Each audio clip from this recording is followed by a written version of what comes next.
messieurs, bonsoir. Bienvenue à la Maison de Rousseau et de la littérature. Je suis ravie de vous accueillir ce soir pour la déjà 7e soirée de lecture de notre cycle L'auteur s'amuse. Et je vous remercie d'être là aussi nombreux ce soir pour de la poésie, ça fait toujours plaisir. Pour refaire brièvement l'historique du pourquoi de ce cycle de lecture, sachez que voilà, à la MRL, ça faisait un moment que nous voulions collaborer avec les éditeurs genevois pour mettre en avant leur travail déjà et la richesse de leur publication. Nous leur avons donc proposé un cadre pour cette série de lectures, à savoir un auteur de leur choix qui viendrait nous parler de ses muses personnelles et comment elles intervenaient en fait dans son processus de création. Le programme complet que vous voyez là est disponible à l'accueil, il y en a également ici. Donc après avoir accueilli des auteurs de romans, de pièces de théâtre, c'est de la poésie que nous allons entendre ce soir avec grand plaisir. Et nous sommes donc ravis d'accueillir Anne Bregani, qui a publié de nombreux ouvrages aux éditions Samizdat. Et avant de nous parler de ses muses personnelles, elle va nous lire des extraits de ses 2 derniers recueils ainsi que des poèmes inédits. Et pour présenter les éditions Samizdat, nous accueillons ce soir la responsable, Madame Denise Hitzenberg. Je vais lui laisser la parole en fait pour parler de sa maison d'édition et nous présenter l'auteur de ce soir. Je vous souhaite une excellente soirée.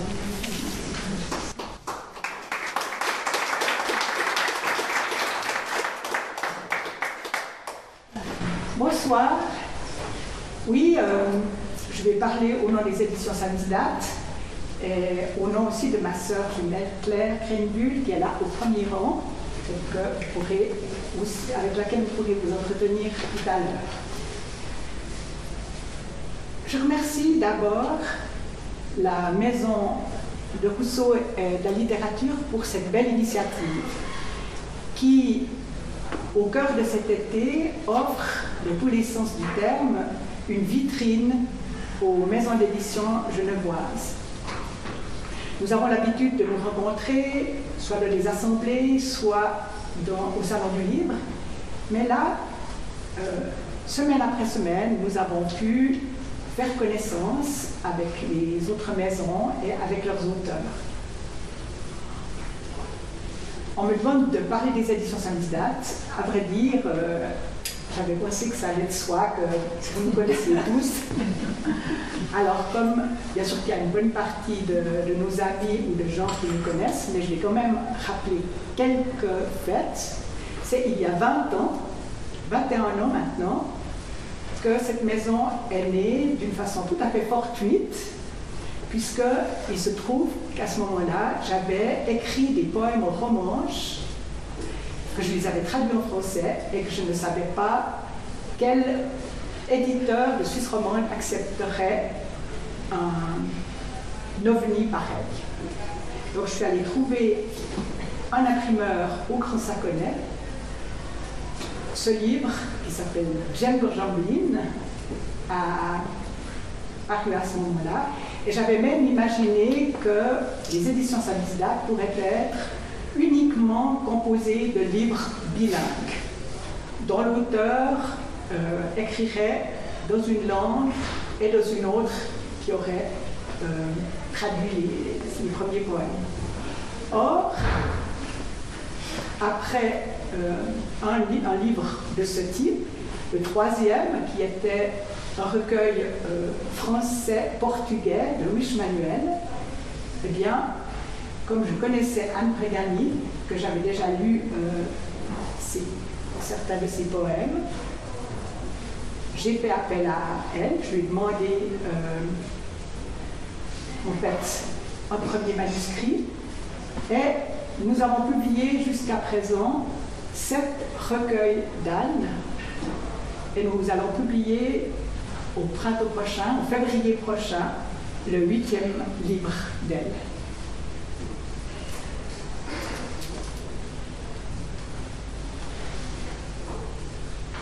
Selon les régions du monde ou les époques de l'histoire, la poésie a été tour à tour soit au centre de la culture, on peut le voir par exemple dans les pays arabes, ou de la marge. Mais, quelle que soit sa place dans une culture, elle a des vocations qu'on retrouve toujours. Lorsque nous avons annoncé cette soirée, vous avez lu sans doute cette affirmation d'André Gagny, rendre compte de la beauté du monde. J'ai posé à un autre aspect de la poésie qui m'est apparu hier soir lorsque je relisais le recueil dont elle va nous parler, un des recueils qu'elle va nous présenter ce soir, Oiseaux et autres instants, qui est constitué de textes courts. Et il y avait celui-là qui m'est allé au cœur. Réparer. Réparer ce monde. Au-dessus de la prairie, vole le papillon.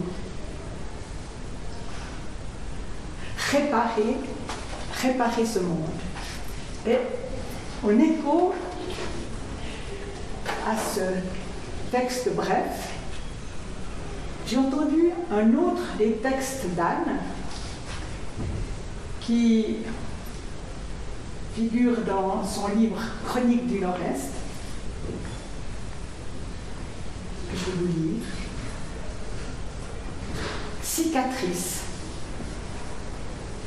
Le fil de l'encre qui court, réparant les bords irréguliers de plaies éparses.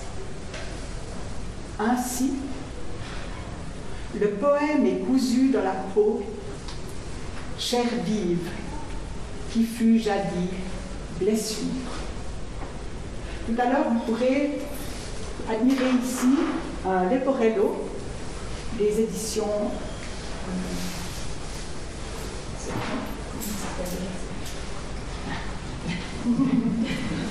voilà, bon. Oui, c'est ça. Passage d'encre. Passage d'encre. Vous savez, il y a tellement l'encre fraîche. Oui, il y a tellement de noms d'éditions qui utilisent un peu, qui jouent avec le même mot. C'est Passage d'encre. Un Leporello magnifique qui illustre ce poème. Vous pourrez le voir. Donc, une des vocations de la poésie, c'est la réparation du monde. Alors, c'est une vocation qui me touche tout particulièrement. Et maintenant, je vais passer la parole à Anne, qui va vous dire tout ce que la poésie est pour elle. Merci Anne.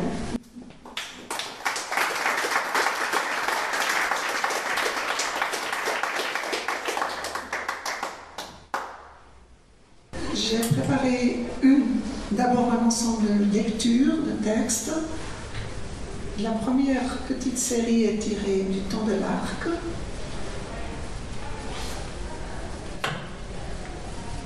Une deuxième partie est tirée de Oiseaux et autres instants. Et il y aura quelques textes inédits qui feront partie de mon prochain recueil. Il est impossible de faire une soirée seulement sur des textes très brefs, parce qu'on rentre dans une espèce de mécanique comme ça ne va pas. Donc,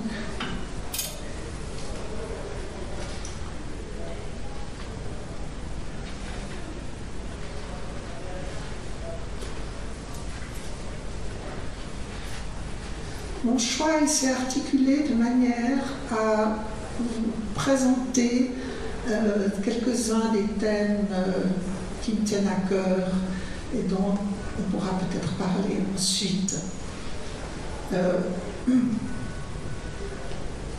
Juste la circonstance du premier poème que je vais vous lire.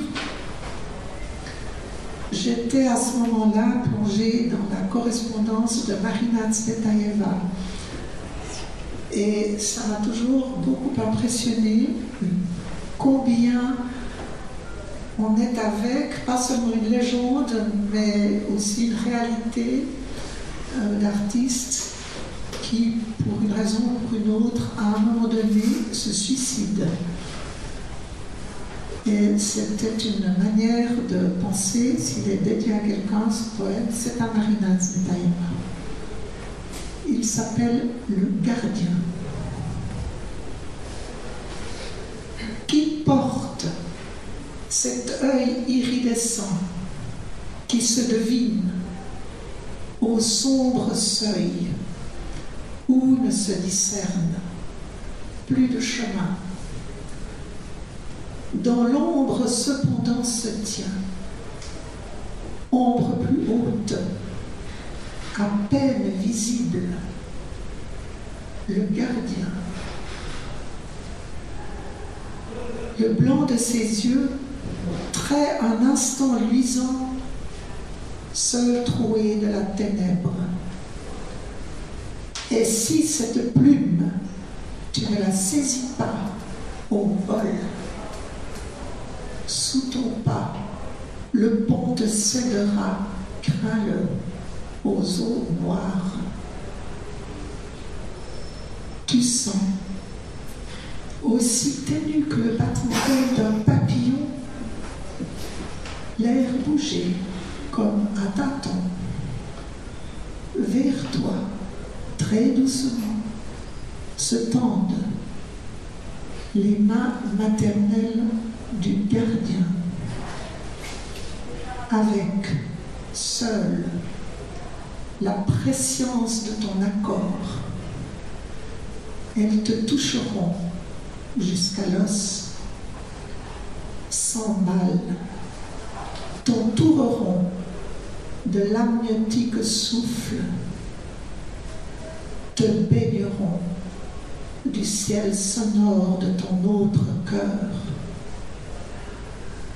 Ô consolation.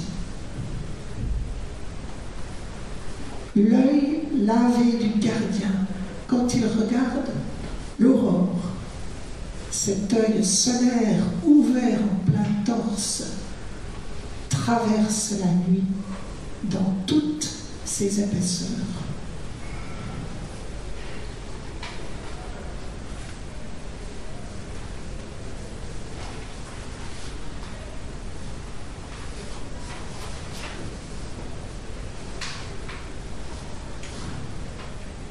Dit sur le seuil, le vide rend la main au mystère de l'invisible. Levé de la fatigue, armure déposée au pied royal du pin. Verte branche où vibre le pin, sous le vent. Le froid tombe dans le soir d'hiver. Ô nuit, exil du jour, ta sombre voilure, ton ciel profond, sous mes regards tisse l'aérienne tendue des songes, colline, adossées aux nuages, sur votre crête se trame un voyage. Passante je vais, renouant mes chaussures, je quitte l'abri de la lumière. Dans l'obscurité obstinément je cherche le joyau trouvé en rêve. Dans les forêts se tue l'appel du cerf. Le silence crissant du blanc un instant retient l'approche des loups. As-tu récolté? As-tu resserré ton grain? As-tu le bois de ton feu? Ou viens-tu à l'hiver, danseur insoucieux, air crédule? N'as-tu pas lu les messages du temps? Les artificieux écrans t'ont-ils dans la toile de leurs méandres égarés? Les sons éclatants et drus de la musique des mondes tont-ils, soulevés, envolés, tournoyés, à terre jetés, abasourdis, couverts de métaux et de chaînes, nous marchons vers notre propre sauvagerie. Ô Jonathan, ami, seule la plume divine m'inscrira dans le livre des visages. Les bulles d'or crèvent les bouts d'un antique chagrin. Le balancement des jours, rapide comme l'éclair, te permet-il de voir une direction? Distingues-tu l'autre rive du fleuve? Où la vague t'a-t-elle saisi dans son tumulte? Tu n'entends plus le battement multiplié de ton cœur. Chevalier, dans le tremblement tu cherches la traversée de l'abîme. Des cellules silencieuses de ton corps montent, inouïes, une prière à l'esprit, à l'ange, à l'oiseau qui descendra jusqu'à la coupe ouverte de tes mains.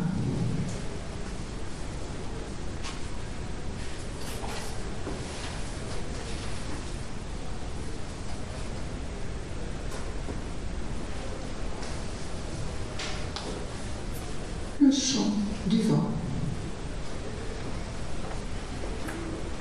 Ces longues herbes ployées, le fil gris du vent, soudain l'appelle, la mer d'eau et de sel, la vague lointaine, la montagne bleue. Me voici à nouveau, danseur du centre des sons, sur l'air immense où balancent les genêts, et nuages, le souffle clair du temps. Ce jour est gris, et bleu, et vert. Avec moi, mon voyage danse, m'emmenant jusqu'au songe, aux confins des sables, des murs, un puits, une roseraie. Tout est penché sur son secret.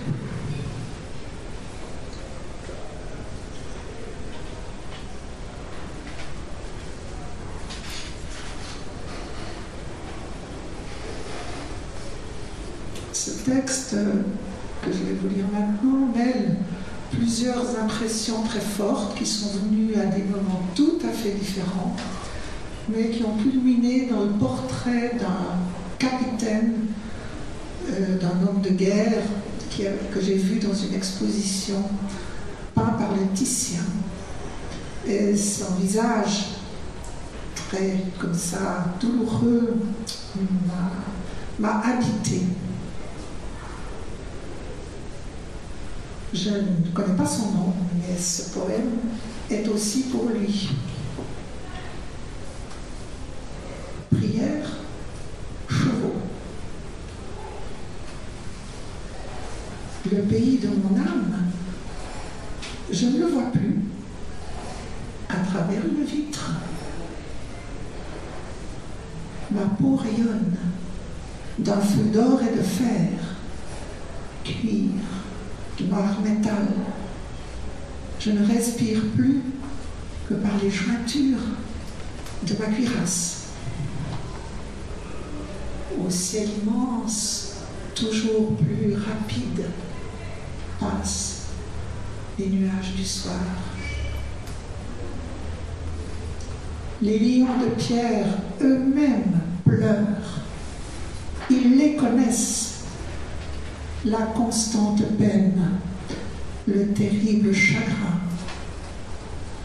Une fois encore, ce revenant revient. Ô guerre, tu te déclares, et chaque instant subit ton invasion.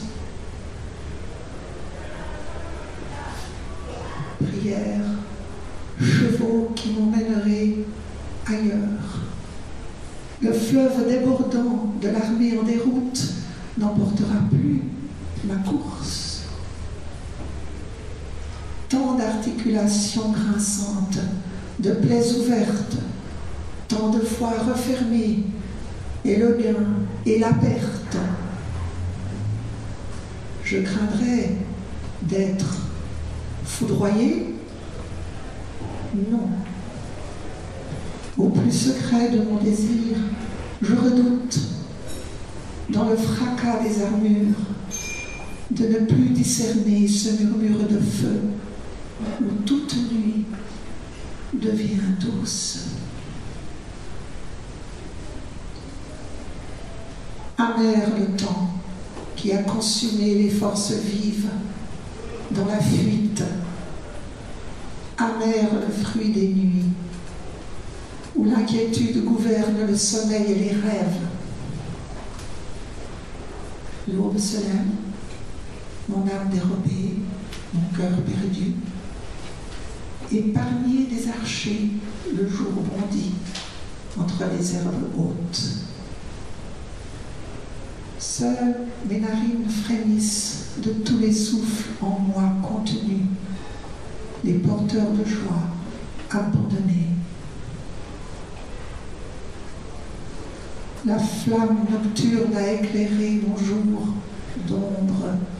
Le flot amer est monté à mes yeux aveuglés. J'ai trouvé mon cœur et je l'ai vu voilé.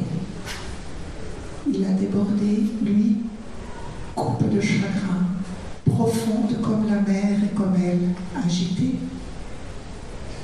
Mes propres paroles ont blessé mon corps, ouvert mes cuirasses, et vient au jour ce cœur insaisi. Ces larmes d'amertume et de sève parcourent mes canaux, jaillissent à la lumière, mes yeux sortent de la nuit. L'aube s'avance, résonne le mystère de mon nom. L'arc du soleil tendu lance ses flèches au-delà des crêtes, vers un autre pays.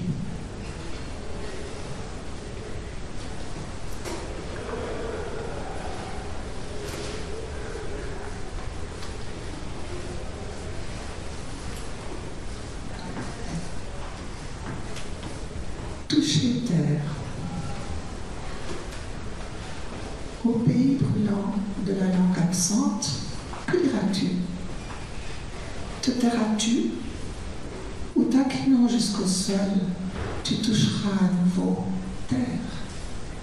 Tu inventeras un premier mot. Peu importe ce qu'il sera, pourvu qu'il soit présence. De lui naîtra la beauté du poème et le monde redeviendra vivant. Que dis-je, tu l'inventeras. Il viendra jusqu'à toi dans l'éclosion merveilleuse de tous les possibles qu'il contient.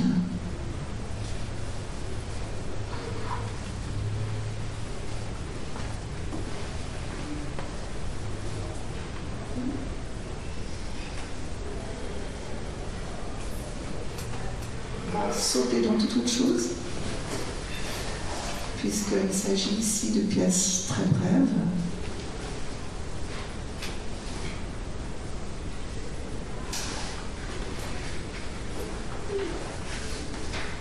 Quand j'ai composé ce recueil avec Denise, parce que je ne savais pas, je n'avais pas trouvé un principe d'organisation du recueil, finalement, on l'a organisé autour de l'idée des 4 éléments, si bien qu'il est composé de 4 parties: l'eau, le feu, la terre, le ciel, le vent.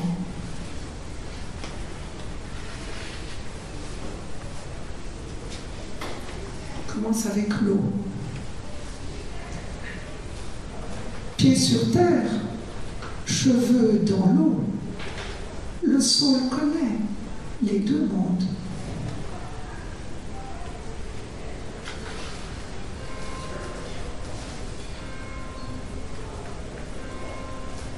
Sauvage le monde, la montagne devient lac, l'aile, nuage.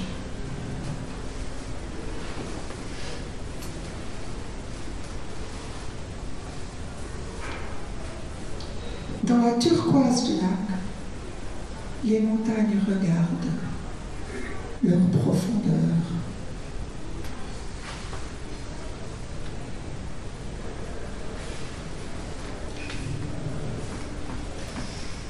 Ici, c'est une allusion à un haïku qui est très connu, qui est traduit, un haïku d'automne, qui est traduit ainsi. Ils me disent mot à l'invité, l'hôte, le chrysanthème blanc. Dans le silence, avec le chrysanthème blanc, je ne sais où est l'invité.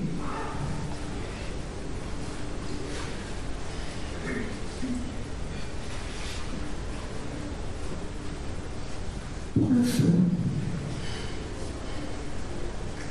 la vue, pollen de l'œil, pour l'abeille de la vision.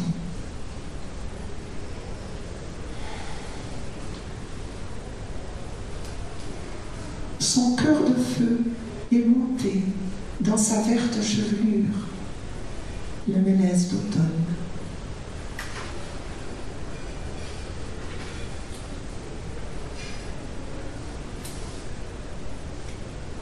De braise et de cendre blanche, le mélèze sous la lune.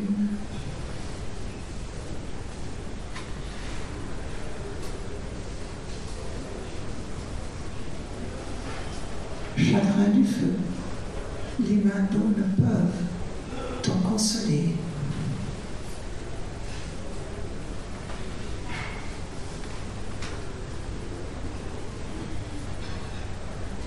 Pour la terre, feuilles frémissantes, alvéoles pulmonaires, par vous, toute racine voit le jour.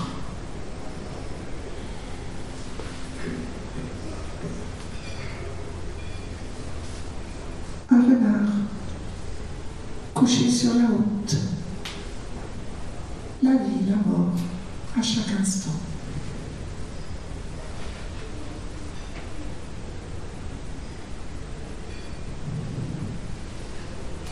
Lâchant d'un coup ses pétales, elle laisse à nu son cœur invisible, la pivoine.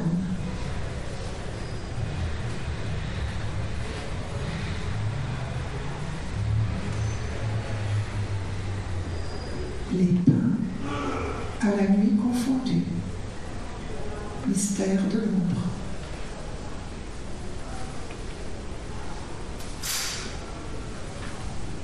Été, les pieds et le cœur nus, l'enfance marche dans l'herbe haute.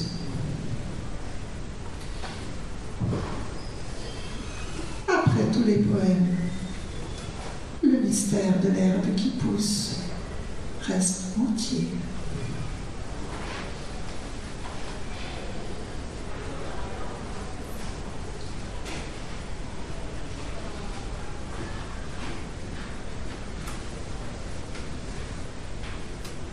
Pour le ciel, le vent, plus grande que la main d'un empereur, des feuilles d'oseille tiennent le ciel.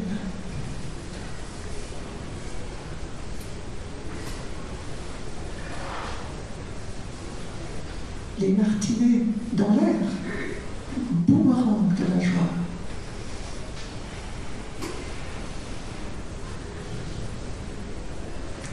La rose, toutes pétales au vent, souffle dansant.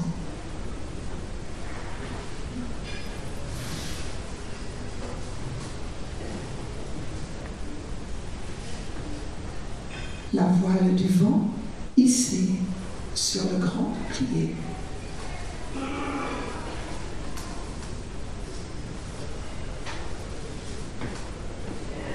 La beauté du ciel ne connaît ni empereur ni esclave. Elle pénètre celui dont le cœur s'ouvre.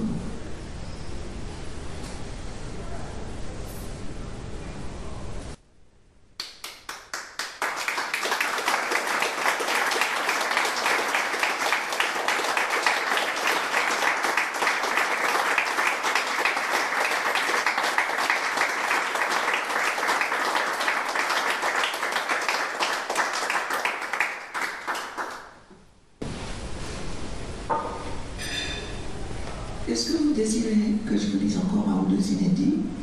Oui. Ça vous va?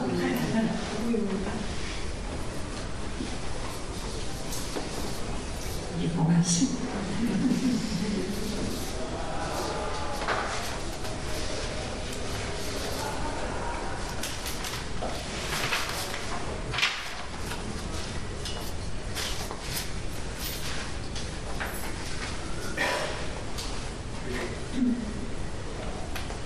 Il n'y aura pas besoin de vous donner la circonstance du premier, parce que vous allez tout de suite la saisir.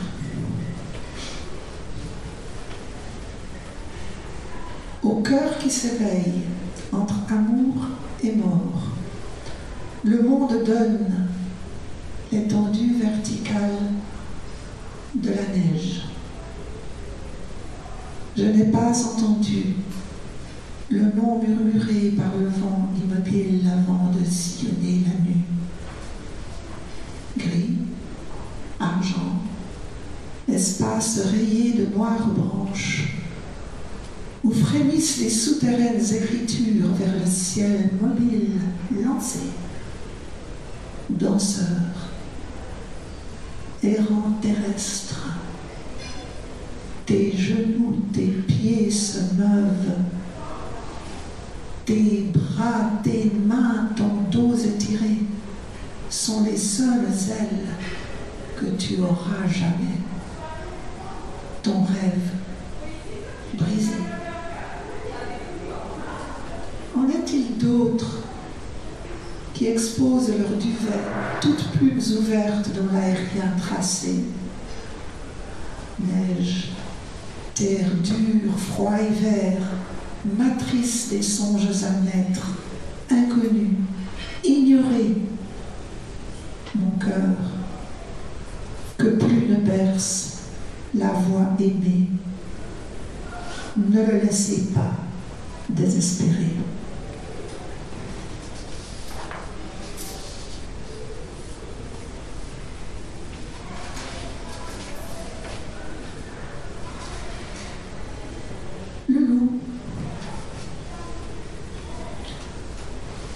Loup de lumière, masque monté au visage, animal des profondeurs. Je suis affoulé dans les hautes herbes de la nuit. Les mots, magiques et foisonnants, enchevêtrement broussoyeux sur cette terre d'exil. À chaque battement, l'air rencontre un trait de feu. Que l'on vole en ce temps, plutôt la courbure de la nuque, sous les plumes qui signent la promesse inaltérée d'espace, couverte de la poussière innombrable des songes. Je reste gardienne de la roseraie.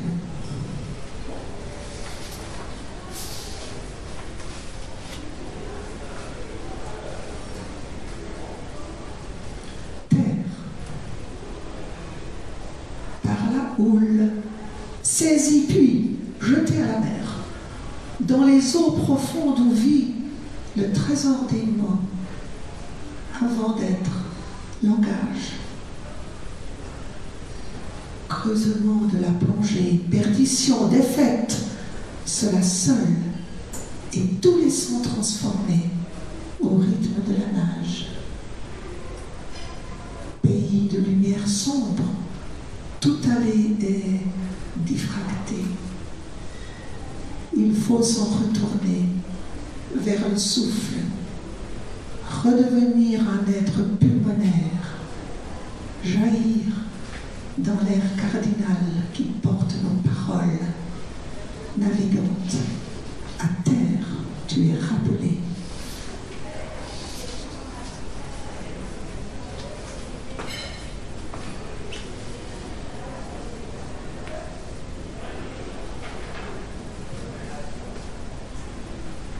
Le verre de la mousse.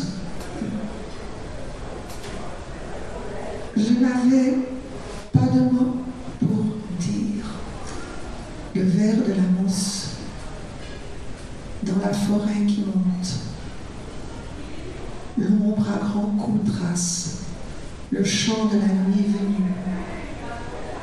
Même la lumière disparaît, dont je ne sais qu'elle à jamais. La sève invisible s'inscrit dans la verticale. Sans l'écorce sous mes doigts, je ne lis pas le poème de l'arbre. Ignorer le sens de la rivière, ne plus aller vers la mer. Plus ne se discerne le rouge de gorge des ailes de l'archange.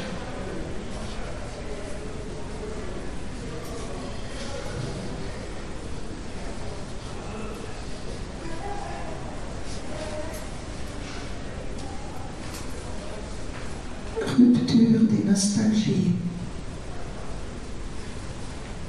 Des animaux premiers, te souviens-tu, tels qu'ils sont nommés dans la caverne, au centre de la paroi, peau de la terre profonde, ventricule ou pattes, des rêves veinés de vie. Brèche de feu, l'incendie nocturne crève le ciel de ses jours, de ses pavois. Étoiles, myriades de dieux, vous contemplez nos cœurs éperdus qui furent princes et sont devenus muets. Nos mains nues ne s'ouvrent pas, nos oreilles ne reçoivent pas les trésors cachés dans l'espace sonore de nos heures. Cependant que nos très grands savants ravagent la donaille de nos cellules, le vent froid chasse à nouveau dans la nuit et roule nos têtes ensommeillées. Il me tient éveillé. Si petit soit-il, il faut un gardien. Serait-ce celle qui agence les cailloux des mots qu'encore une fois, avec ses frères, la forêt soit traversée? Que la flèche de lumière teinte au-delà, oui, au-delà, dans la cible de l'inimaginable.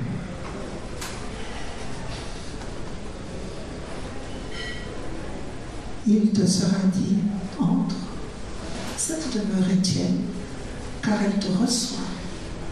Terre et feu, eau et soleil, rien n'est trop sur l'aile du temps.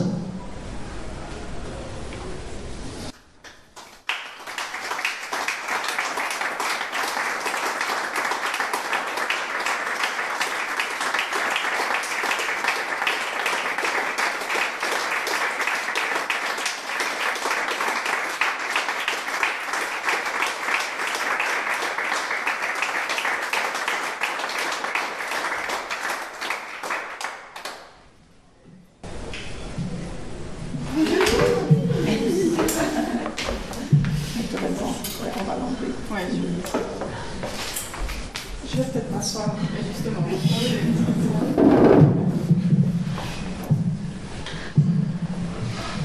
Voilà. C'est bon pour vous comme ça? Pour les gens qui sont au fond, ça va? Y a-t-il déjà des réactions, des commentaires, des questions?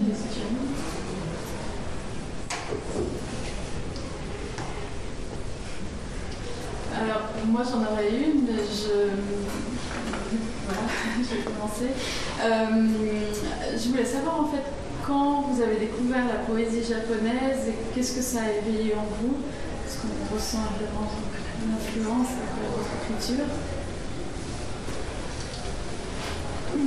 Je pense que ça doit être dans les années 80.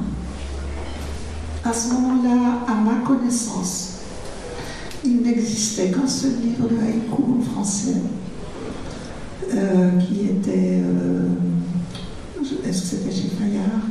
C'était des haïkus rassemblés par Roger Munier, si je ne me trompe pas.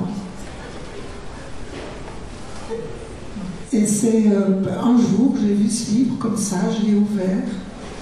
Il était question du regard du serpent qui vous regarde dans l'herbe. J'ai tout de suite été charmée par le petit serpent qui me regardait dans l'herbe. Et ces haïkus étaient classés comme très souvent c'est le cas dans les anthologies japonaises sur la thématique des 4 saisons, enfin des saisons, des 4. Bon, après, il y a des petites différences naturellement. Donc, oui, ça m'accompagne depuis longtemps. Et mais j'ai toujours aimé quelque chose de la forme brève, hein, cette espèce de saisie, parce que c'est très très différent d'une autre forme d'écriture.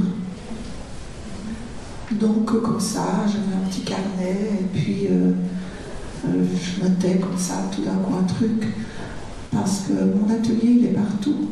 Il suffit que j'ai un papier, un crayon, voire même un téléphone portable. Et voilà, pour quelque chose qui va faire 3 vers. Voilà. En revanche, si j'ai décidé d'appeler ces poèmes brefs, notation brève, c'est parce que je ne suis pas avec l'aspect formel.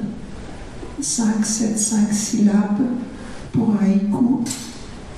Parce que je pense qu'il correspond à quelque chose de la langue japonaise. Voilà. Donc.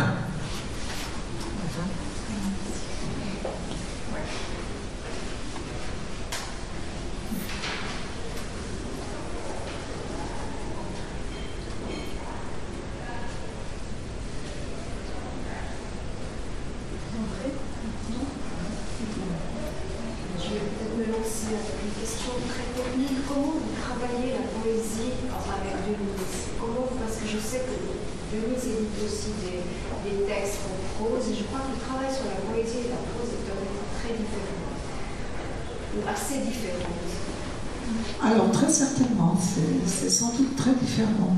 C'est beaucoup plus subtil parce qu'il suffit de changer une virgule pour changer totalement le sens, l'image qui est beaucoup plus que dans la prose. Mais j'ai peut-être tort. Non, je ne pense pas que vous ayez tort. Mais ce que je vais dire, c'est comme ça. Quand j'adresse, bon, de temps en temps, j'envoie à Denise une chose en cours, un poème comme ça. Mais quand j'adresse, disons, un manuscrit, c'est-à-dire, sauf à l'exception de ce recueil Oiseaux et autres instants que nous avons organisé ensemble, le déroulement du recueil. Le recueil, il est constitué. Ça veut dire qu'il a un titre, des différentes parties, etc. Moi, j'ai agencé les poèmes. À partir de là, Denise, elle va le découvrir en tant que recueil, et puis elle me fera les observations qu'elle aura à me faire. Ce qui est très agréable pour moi, c'est qu'elle me laisse très libre, c'est-à-dire qu'elle me soumet ce qu'elle estime, telle chose sonne mal, ou bien là, on ne comprend pas, tout d'un coup, il n'y a pas de ponctuation, puis tout d'un coup, il y a une virgule là au milieu. Bon, et voilà, et elle suggère de rectifier le tir. Mais je dois dire qu'en ce qui me concerne, je ne sais pas, avec d'autres poètes qu'elle édite, elle m'a très peu demandé de reprendre mes textes. Et c'est une chose que j'apprécie grandement.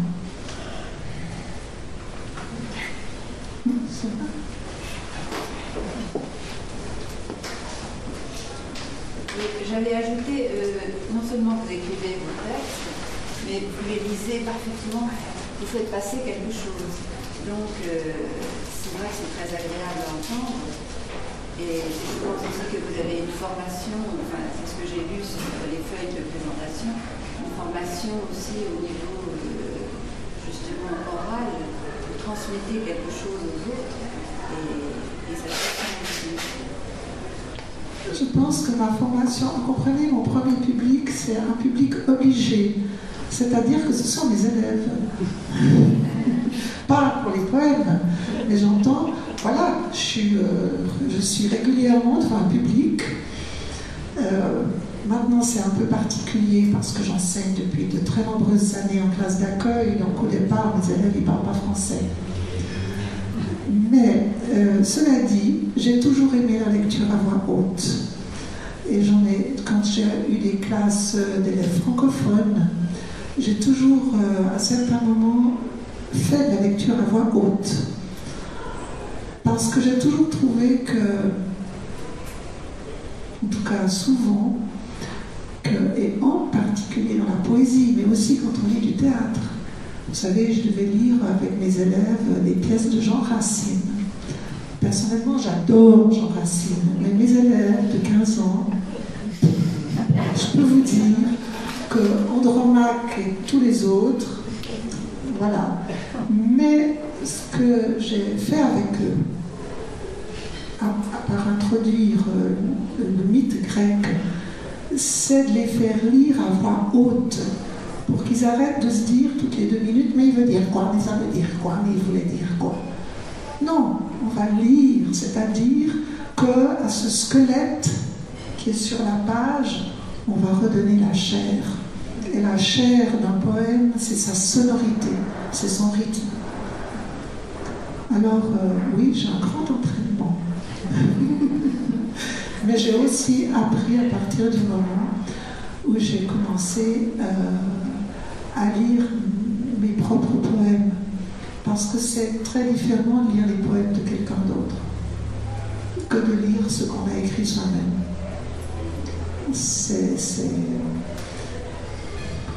Disons que si je dois lire les poèmes de quelqu'un d'autre, que j'ai choisi, j'ai aucun trac.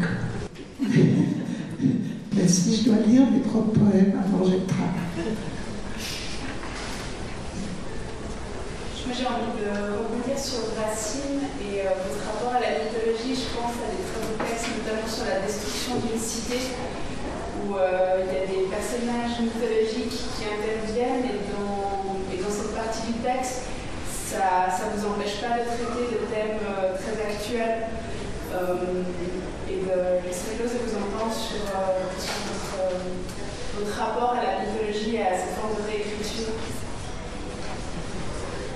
Alors, la première chose que je vais vous dire, c'est que mon grand-père avait un livre où il avait... Non, ça c'est encore avant.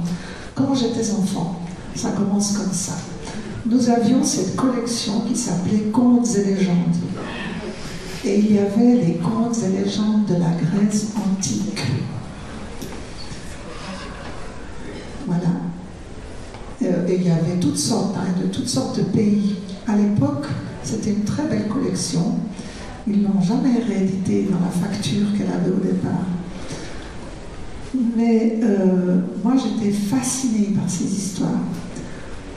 Donc, c'est très tôt que j'ai rencontré une série de ces personnages, de ces figures. C'est-à-dire que pour moi, ils ne sont pas entrés dans ma vie uniquement par une culture scolaire ou par quelque chose qui m'était extérieur. Par exemple, je me rappelle de la fuite d'Agamemnon et Ménélas adolescents devant leur oncle qui veut les tuer. Et ils se retrouvent perdus dans la montagne. Là, ils rencontrent un petit berger. Et soudain, eux, ils sont fatigués, ils sont misérables, ils ont soif, ils ont faim. Et soudain, le petit berger voit briller l'or des sandales d'Agamemnon. Et il se rend compte que ce ne sont pas des gens comme les autres. Et moi, je suis exactement là. Je vois briller l'or des sandales d'Agamemnon et je me rends compte qu'il est là, lui comme d'autres, pour venir me dire quelque chose de nous, de l'intérieur de nous-mêmes. Et quand je dis notre double nature, ce que m'ont fait découvrir ensuite les tragiques grecs que j'ai lus avant Jean Racine, donc ces lectures m'accompagnent depuis très longtemps et ces personnages, notre double nature, si vous voulez, c'est notre capacité d'être magnifique et notre capacité d'être meurtrier de toutes sortes de façons. On n'est pas seulement meurtrier parce qu'on tire sur quelqu'un et qu'on le descend. On peut le descendre par toutes sortes de méchancetés qu'on lui dirait, par exemple, etc. etc. Donc, voilà. Maintenant, j'ai une manière un petit peu fantaisiste d'expliquer les choses.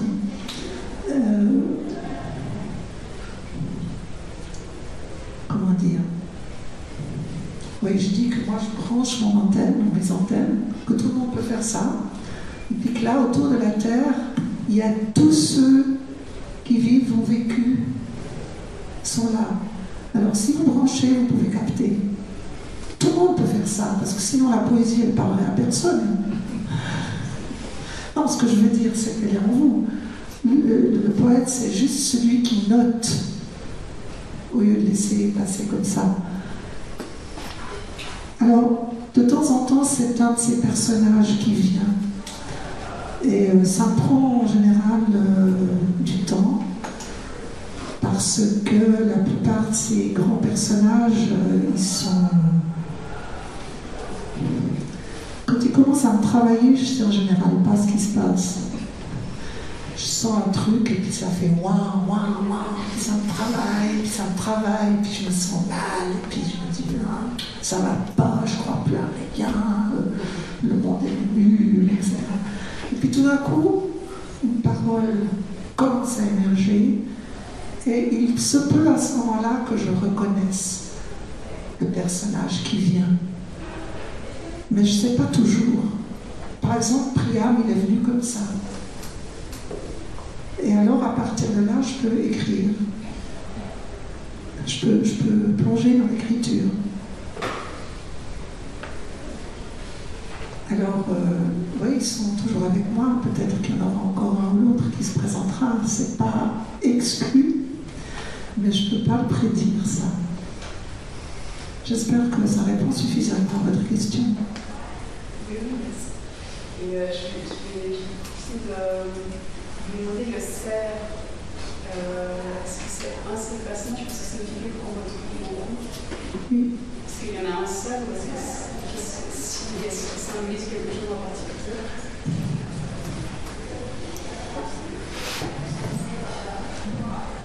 Je pense que le cerf, bien sûr qu'il y a eu des images de cerf, mais je crois que le cerf, ce qu'il est avant tout, c'est royal. N'est-ce pas? Ici, dans notre pays, dans notre, disons en Europe, quels sont les animaux royaux que nous avons? On n'en a pas 100 000, hein? Et le cerf est l'un d'eux. Et il est l'un d'eux parce qu'il a cette tête sur laquelle il porte cet arbre que sont ses ramures.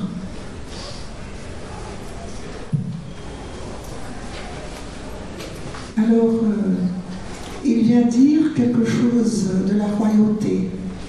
Et il vient dire aussi tout à fait autre chose. Ça qui m'est apparu un jour au musée Guimet. J'étais au musée Guimet qui réunit les collections asiatiques à Paris. Et tout d'un coup, dans une salle, j'ai vu dans du bois sculpté une chose très ancienne. Personne n'avait besoin de dire à personne que c'était ancien. On sent ça tout de suite. Et c'était une sorte de... C'est grand comme ça, l'animal, couché sur le flanc, qui avait une ramure plus plus grande que lui en coupe. Et cette coupe, c'est comme s'il y avait tout un flux qui passait là à travers et qu'on recevait ça de tellement loin.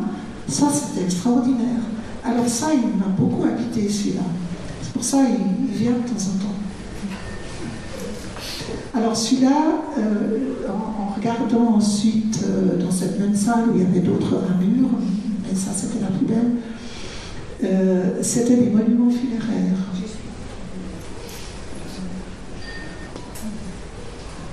Vous l'avez vu, monsieur?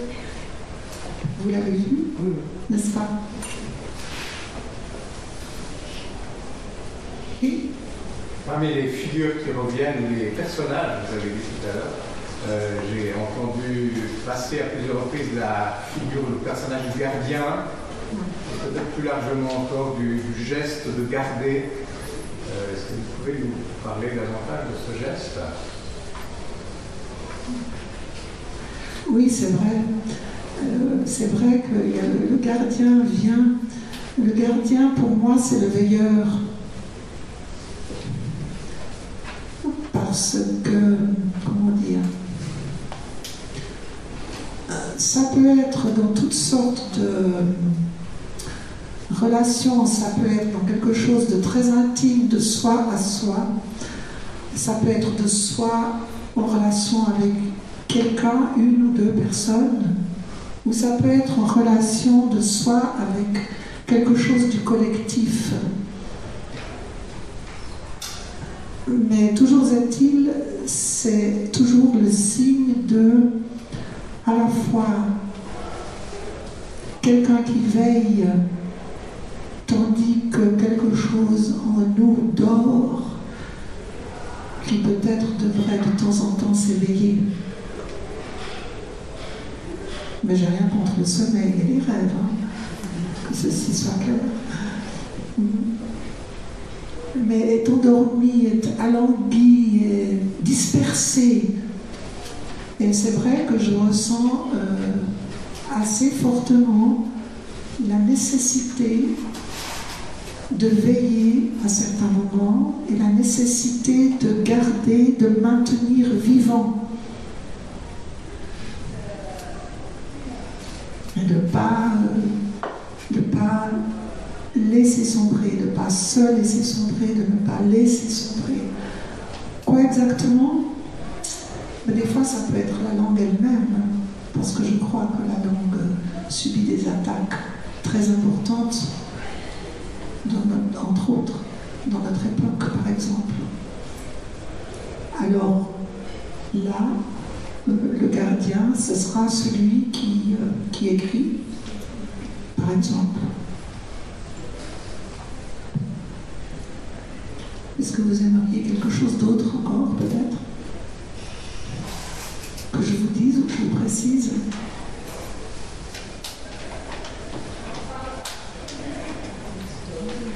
Oui, moi j'aurais juste une question. Est-ce que parmi vos influences, est-ce que Yanis Ritsos, c'est quelqu'un que vous lisez, que vous avez lu, parce que c'est une frappe, c'est qu'il a aussi, bon, toujours par rapport à la Grèce, hein, il a deux approches de cette poésie. Il y a aussi une poésie qui est un peu comme la vôtre, mais différente, évidemment beaucoup plus politisée, parce que il a pas ce coup de... Parce que sa destinée est très différente. Sa destinée est très différente. Yanis Ritsos. Mais il a des formes très très brèves. Il a aussi des textes beaucoup plus longs où il donne la parole à des personnages de la tragédie. Par exemple, la sœur d'Antigone. Souvent, c'est des personnages qui sont un peu en retrait. Et ils développent le point de vue qu'ils auraient pu avoir et que les tragédiens antiques ne leur ont pas donné. Est-ce que c'est quelque chose qui vous a influencé, que vous avez lu? Alors, très curieusement, moi j'ai découvert Yanis Ritsos parce qu'il y a de très nombreuses années, une de mes amies s'est lancée dans la mise en scène et qu'elle a voulu mettre en scène un texte sur l'Hélène de Troie. Bon, qui n'est pas mon personnage mythologique favori, mais qui est un de ses grands personnages.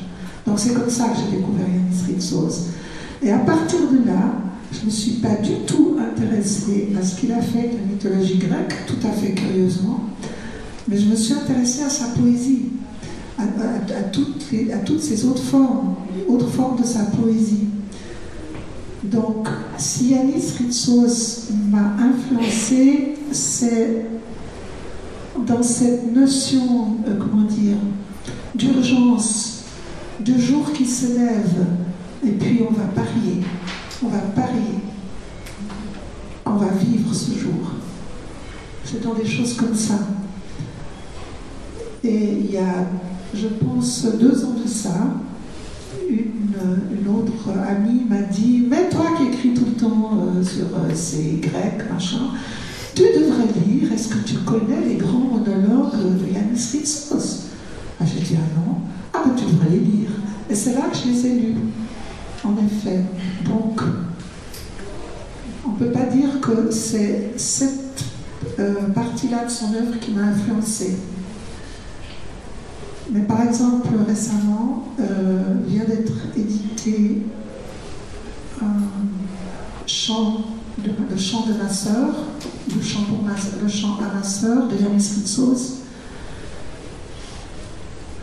que j'ai lu, et ma grande envie, c'est de faire une lecture avec ce texte et avec d'autres textes sur le thème des frères et sœurs, qui me tient très à cœur. C'est peut-être pas ressorti dans ce que j'ai lu ce soir, mais qui est aussi un thème très fort pour moi.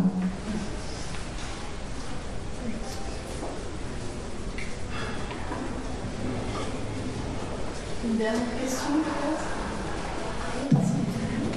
Comme disait madame, vous avez une si belle voix, je dirais même envoûtante, autant quand vous lisez que quand vous parlez. Et vous donnez à aimer les mots. Vous nous communiquez votre amour des mots. Et je suis enchantée de penser que des enfants qui viennent d'arriver de notre pays vous entendent et apprennent le français par vous. Et j'aurais voulu quelques expériences, que vous nous parliez un petit peu de votre enseignement à des jeunes qui ne savent pas le français, à qui certainement vous communiquer l'amour de la langue française et comment faites-vous?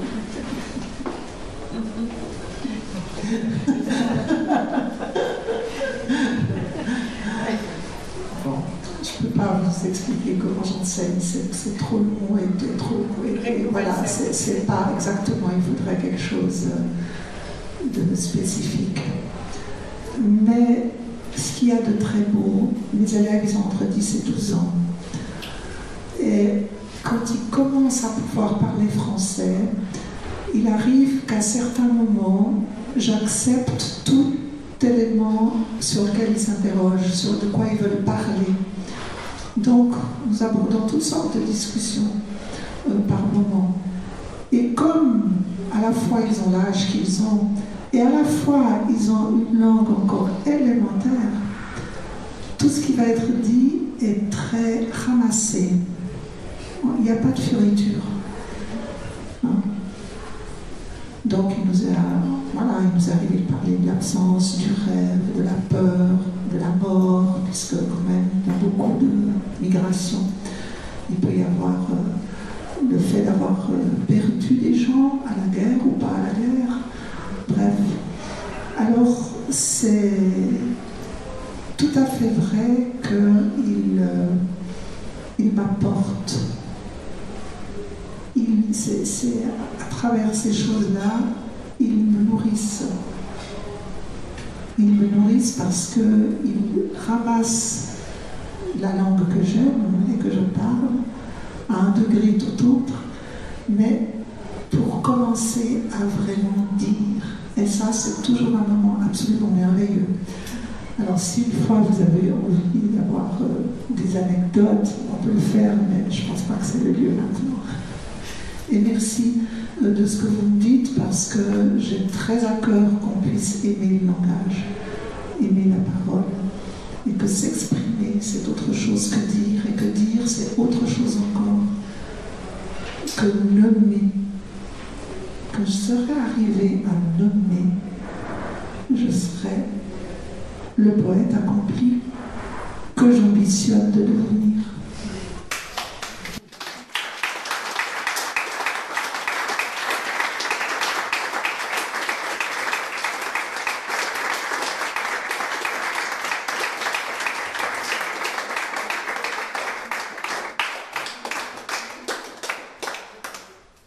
Voilà, comme vous disiez à l'instant, le poète est juste celui qui note, mais je dirais que vous notez divinement bien les choses. Et je vous remercie beaucoup pour cette magnifique lecture et discussion. Et je vous invite à présent à descendre à l'accueil pour poursuivre la discussion autour d'un verre. Et puis nous avons aussi à la vente les différents recueils d'Anne Bregani, qu'elle sera, je pense, ravie de vous dédicacer éventuellement. Donc voilà, je vous remercie beaucoup. Et puis la semaine prochaine, donc, nous aurons une rencontre avec Marie-Christophe Ruatahar, mais cette fois sur la littérature enfantine. Voilà, je vous souhaite une excellente soirée et merci encore à vous. Alors moi, je tiens vraiment à la fois à remercier mon éditrice qui a proposé mon nom et à vous remercier de m'accueillir comme poète.